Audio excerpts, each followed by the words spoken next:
Every American has to see this video. Check this out. For good. And now I'm talking with my friends in Poland, and they are worried that you align yourself too much with Putin. What's your message for them? Well, if I didn't align myself with both of them, you'd never have a deal. You want me to say really terrible things about Putin and then say, "Hi, Vladimir, how are we doing on the deal?" That doesn't work that way. I'm not aligned with Putin. I'm not aligned with anybody. I'm aligned with the United States of America and for the good of the world. I'm aligned with the world, and I want to get this thing over with. You see the hatred he's got for Putin. It's very tough for me to make a deal with that kind of hate. He's got tremendous hatred, and I understand that, but I can tell you the other side isn't exactly in love with, him either. So it's not a question of alignment. I'm aligned with the world. I want to get the thing set. I'm aligned with Europe. I want to see if we can get this thing done. You want me to be tough? I could be tougher than any human being you've ever seen. I'd be so tough. But you're never going to get a deal that way. So that's the way it goes. All right, one more question. I will respond to this. So look, for 4 years in the United States of America, we had a president who stood up at press conferences and talked tough about Vladimir Putin, and then Putin invaded Ukraine and destroyed a significant chunk of the country. The path to peace and the path to prosperity is maybe engaging in diplomacy. We tried the pathway of Joe Biden, of thumping our chest and pretending that the President of the United States' words mattered more than the President of the United States' actions. What makes America a good country is America engaging in diplomacy. That's what President Trump is doing. Can I ask you? Sure. Yeah? Yeah. Okay. So he occupied our parts, big parts of Ukraine, part of East and Crimea. So he occupied it on 2014. So during a lot of years, so I'm not speaking about just Biden, but those time was Obama, then President Obama, then President Trump, then President Biden, now President Trump, and God bless, now President Trump will stop him. But during 2014, nobody stopped him. He just occupied and took. He killed people. You know what the contact line? 2015. 2014. 2014 and 2015. 2014. Yeah. So I was not here. Yeah, but that's exactly right. Yes, but during 2014 till 2022, yeah, the situation the same. The people are been dying on the contact line. Nobody stopped him. You know that we had conversations with him, a lot of conversation, my bilateral conversation, and we signed with him, me, like a new president. In 2019, I signed with him the deal. I signed with him, Macron and Merkel, we signed ceasefire. Ceasefire, all of them told me that he will never go. We signed with him with gas contract, yes, but after that, he broken this ceasefire. He killed our people and he didn't exchange prisoners. We signed the exchange of prisoners, but he didn't do it. What kind of diplomacy, JD, you are speaking about? What do you mean? I'm talking about the kind of diplomacy that's going to end the destruction of your country. Yes, but if you Mr. President, with respect, I think it's disrespectful for you to come into the Oval Office and try to litigate this in front of the American media. Right now, you guys are going around and forcing conscripts to the front lines because you have manpower problems. You should be thanking the President for trying to bring an end to this conflict. Have you ever been to Ukraine that you say what problems we have? I have been to. Count once. I've actually watched and seen the stories, and I know what happens is you bring them on a propaganda tour, Mr. President. Do you disagree that you've had problems bringing people into your military? And do you think that it's respectful to come to the Oval Office of the United States of America and attack the administration that is trying to prevent the destruction of your country? A lot of questions. Let's start from the beginning. Sure. First of all, during the war, everybody has problems, even you, but you have nice ocean and don't feel now, but you will feel it in the future. God bless. You don't know that. God bless. God bless. You will not have a war. Don't tell us what we're going to feel. We're trying to solve a problem. Don't tell us what we're going to feel. I'm not telling you. Because you're in no position to dictate that. That's exactly Remember what this. You're in no position to dictate what we're going to feel. We're going to feel very you will good. Feel influence. We're going to feel I'm very good and telling very you, strong. You will feel influence. You're right now not in a very good position. You've allowed From the yourself very- to be in a from very the very bad position, beginning and he of the happens war. to be right about From the it. very beginning of the war. You're not Mr. in a Brown, good position. I You don't was have the cards right now. With us, you start having not playing cards. cards. Right now, you don't. I'm very You're playing serious, cards. Mr. President. You're I'm playing very cards. serious. You're I'm gambling the with the president lives in of war. millions of people. You think You're you- gambling with World War What do you- III. what do you You're think about? gambling with What do you World think War about? III.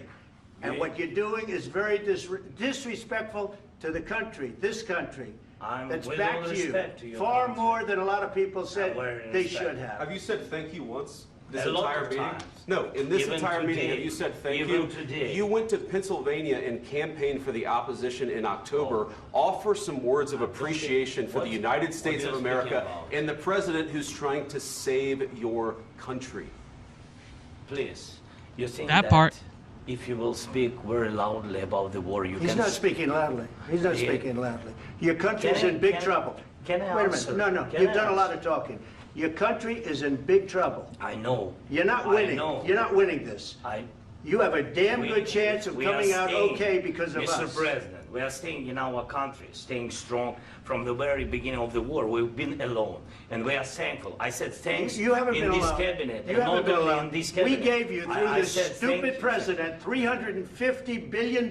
You We voted gave for you your military president. equipment, You and you voted men for are your brave, president. but they had to use our military. What about you are If speaking? you didn't have You our invited military me- equipment, Oh. invited if me you to didn't speak. have our military equipment, this war would have been over in 2 weeks. In 3 okay? days, I heard it from Putin. In 3 days, this is something Maybe new. less. In 2 weeks, of course, yes. It's going to be a very hard thing to do business like this. I Again, tell you. just say thank you. I said a lot of accept times that thank there- you accept to that- American people. Accept that there are disagreements, and let's go litigate those disagreements rather than trying to fight it out in the American media when you're wrong. We know that you're wrong. But you see, I think it's good for the American people to see what's going on. I understand, sir. I think it's I very understand. important. That's why I kept this going so long. You have to be thankful. You I'm- don't have the I'm cards. thankful. You're buried there. Your people are dying. tell you You're again, running low I know. on soldiers. Don't- Listen, don't, please, you're running Mr. low on President. soldiers. It would be a damn good thing. Mr. And then President. then you tell us, I don't want a ceasefire. I don't want a ceasefire. I want to go and I want this. Look, if you could get a ceasefire right now, I tell you, you take it so the bullets stop flying and your men stop getting killed. Of course, we want to stop the war. But you're saying you don't want a ceasefire. But I said to you, I want a ceasefire. with guarantees. Because you'll get a ceasefire faster than an agreement. Ask our people about ceasefire, what they think. That wasn't doesn't with matter me. for you what- That what wasn't is- with me. It That was wasn't with with you. a guy named Biden, who was not a smart person. This That is was your, with, this that was is with your Obama. president. It was your president. Excuse me. That was with Obama, who gave you sheets, and I gave you javelins. Yes. I gave you the javelins to take out all those tanks. Obama gave you sheets. In fact, the statement is Obama gave sheets and Trump gave javelins. You got to be more thankful, because let me tell you, you don't have the cards. With us, you have the cards. But without us, you don't have any cards. One more question to Mr. Vice President. I'm sorry. It's going to be a tough deal to make, Um, because the attitudes have to change. what if Russia breaks ceasefire? What if Russia breaks peace talks? What do you do then? I understand that it's a heated conversation right now. What are you but saying? what She's if asking, what if Putin Russia breaks the breaks ceasefire? What if anything? What if a bomb drops on your head right now? But they have Okay? broken ceasefire. What if they broke it? I don't know. They broke it with Biden because Biden, they didn't respect him. They didn't respect Obama. They respect me. But what- Let me tell you, Putin went through a hell of a lot with me. He went through a phony witch hunt where they used him and Russia. Russia. You ever hear of that deal? That was a phony Hunter Biden, Joe Biden scam. Hillary Clinton, Shifty Adam Schiff. It was a Democrat scam. And he had to go through that. And he did go through it. We didn't end up in a war. And he went through it. He was accused of all that stuff. He had nothing to do with it. It came out of Hunter Biden's bathroom. It came out of Hunter Biden's bedroom. It was disgusting. And then they said, oh, the laptop from hell was made by Russia. The 51 agents. The whole thing was a scam. And he had to put up with that. He was being accused of all that stuff. All I can say is this. He might have broken deals with Obama and Bush And he might have broken them with Biden. He did, maybe. Maybe he didn't. I don't know what happened. But he didn't break them with me. He wants to make a deal. I don't know if you can make a deal. The problem is I've empowered you to be a tough guy. And I don't think you'd be a tough guy without the United States. And your people are very brave. But you're either going to make a deal or we're out. And if we're out, you'll fight it out. I don't think it's going to be pretty, but you'll fight it out. But you don't have the cards. But once we sign that deal, you're in a much better position. But you're not acting at all thankful. And that's not a nice thing. I'll be honest, that's not a nice thing. All right, I think we've seen enough. What do you think? Huh? This is going to be great television, I will say that. All right. We'll see what we can do about putting it together. Thanks, sir. I know this is I need the back of this. This is wild.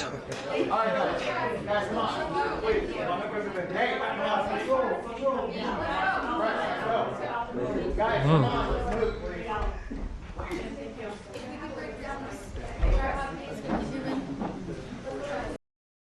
One thing I could say is this is a president that would fight for you. Okay? Americans voted for this man and they said, we do not want to stay in a war. We don't want to keep funding wars in Ukraine. Okay? We want peace. Go negotiate a peace deal. And that's what he's trying to do. I don't know what's going on here. Zelenskyy has so much courage and is very disrespectful. We're just going to be, straightforward. He's very disrespectful. And in America, in the Oval Office, talking to the vice president like that. That's just wild. Oh, you think if you raise your voice, it would sound, what are you doing? This is the vice president of the United States. And Trump came to Vance's aid. That is the leader right there. Trump said he's not even raising his voice. He's not talking loud. Your country, you guys are dying. We're here trying to make sure we negotiate a peace deal. You're saying, have you ever been to Ukraine? Have you ever? I get it. I get it. But whatever courage he has, whoever's giving him that courage, they better think twice. Because I don't even know. Humanity needs peace. That's what we need in this world. Peace. Negotiate a peace deal and stop all of this nonsense. All right? But let me know what you think in the comment section, okay? Because this is just mind-blowing. This is like the first time any leader has been into the White House and talked to the president or the vice president like this, especially the president of Ukraine, okay? But let me know what you think in the comment section.